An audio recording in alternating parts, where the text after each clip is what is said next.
सूत्रों से जानकारी मिल रही है, राम मंदिर ट्रस्ट के सभी अधिकारियों को सही जानकारी दी ही नहीं जा रही थी। आयोजन के नाम पर हिसाब किताब में करोड़ों के हेरफेर किए गए और चोरी जब पकड़ी गई, बदनामी के डर से इसका खुलासा नहीं हुआ। 2 करोड़ की चोरी हुई, आंकड़ा 200 करोड़ तक पहुंच गया। आरोप है, यह आरोप लगाए गए कि राम मंदिर की सोने चांदी की हजारों शिलाएं गायब कर दी गई। अब यह सब आरोप है, जांच चल रही है, रिपोर्ट अभी आई नहीं है। इसीलिए इन आरोपों को अफवाह के तौर पर मान लीजिए, एक बार के लिए मान भी लिया जाए, लेकिन अगर ऐसा हुआ तो आस्था के नाम पर कितना बड़ा खिलवाड़ चल रहा था, आप ये समझ सकते हैं। जांच के तीसरे दिन एसआईटी ने कितने लोगों से पूछताछ की है, जांच कहां तक पहुंची है, अगर चोरी हुई तो लूप होल कहां था, आज ये सब बताएंगे। राम मंदिर को लेकर आज जिस तरह से चर्चा हो रही है, उसके बाद सभी के मन में यही सवाल है, क्या वाकई में हमारे समाज में भ्रष्टाचार का दीमक इस कदर घर कर गया है कि वो भगवान से भी नहीं डर रहे हैं। सीएम योगी किसी को बख्शने के मूड में नहीं है। सीएम योगी फुल एक्शन मोड में दिखाई दे रहे हैं। लखनऊ तक एक रिपोर्ट पहुंच रही है। सीएम योगी खुद पूरे मामले को मॉनिटर कर रहे हैं। एसआईटी की जो प्रारंभिक रिपोर्ट है, 4 दिन बाद कल ही सीएम योगी को सौंपी जा सकती है, जबकि पहले प्रारंभिक जांच के लिए एसआईटी को 7 दिन का वक्त दिया गया था। एसआईटी की टीम ने अब तक 100 से ज्यादा लोगों से पूछताछ कर ली। ट्रस्ट के कैश से जुड़े दस्तावेज और सीसीटीवी फुटेज भी अपने कब्जे में ले लिए हैं। आज मंदिर ट्रस्ट के महासचिव चंपत राय और गोपाल राव से पूछताछ हुई। चंपत राय के करीबी टिन्नू यादव और उसके भतीजे मनीष यादव से भी पूछताछ हुई। मंदिर में आने वाले चढ़ावे से जुड़ी पूरी प्रक्रिया की जानकारी ली गई।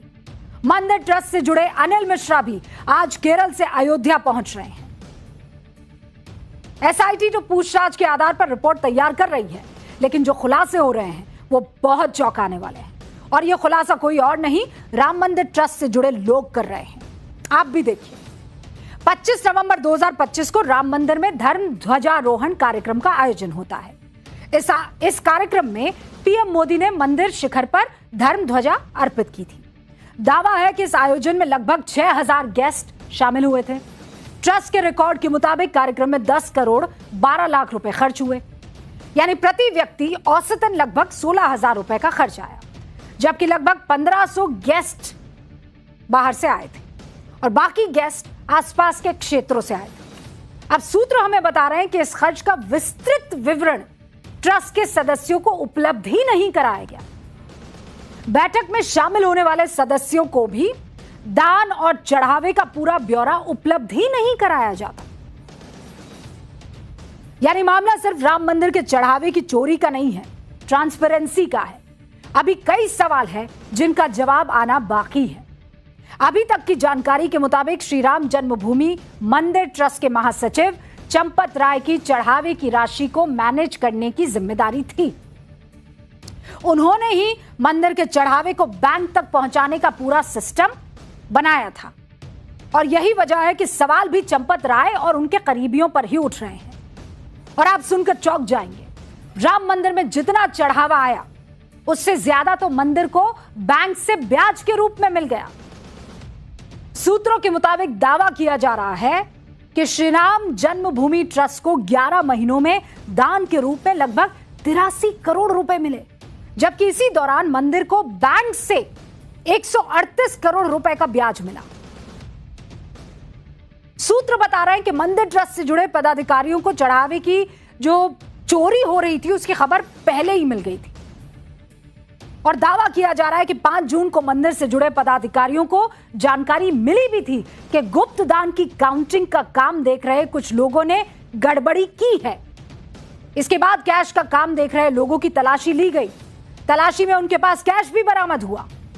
यात्री सुविधा केंद्र के बाथरूम से भी कुछ कैश बरामद हुआ, लेकिन बदनामी के डर से ट्रस्ट ने इस मामले की शिकायत दर्ज ही नहीं कराई। ट्रस्ट के पदाधिकारी अपने लेवल पर ही इसकी जांच करते रहे और बताया यह जा रहा है कि 5 जून को ही लवकुश मिश्रा उनके बहनोई अनुकल्प मिश्रा के घर पहुंचे। लवकुश के घर से 10 से 12 लाख रुपए गोबर में छिपाया गया कैश बरामद हुआ। आप देख रहे हैं। अब ऐसे में जल्द से जल्द जांच होनी चाहिए और जो भी कल्प्रिट है पूरे देश के सामने उनका चेहरा बेनकाब होना चाहिए, चाहे वो कहीं बैठा हो, किसी कुर्सी पर बैठा हो और कितना ही बड़ा आदमी क्यों ना हो। तो विपक्ष में सिर्फ सियासत में वक्त जाया हो रहा है और इसीलिए अगर हम सत्ता के साथ रहेंगे तो हम जो जनता से हमारी जवाबदेही है उसका रिश्ता और मजबूत कर पाएंगे। पर क्या सिर्फ मामला इतना भर है या कहानी कुछ और है? दरअसल अभी जो मॉनसून सत्र आने वाला है उससे पहले एक स्पेशल सत्र केंद्र सरकार ने संसद का बुलाया था। उस सत्र में महिला शक्ति विधेयक पेश किया गया।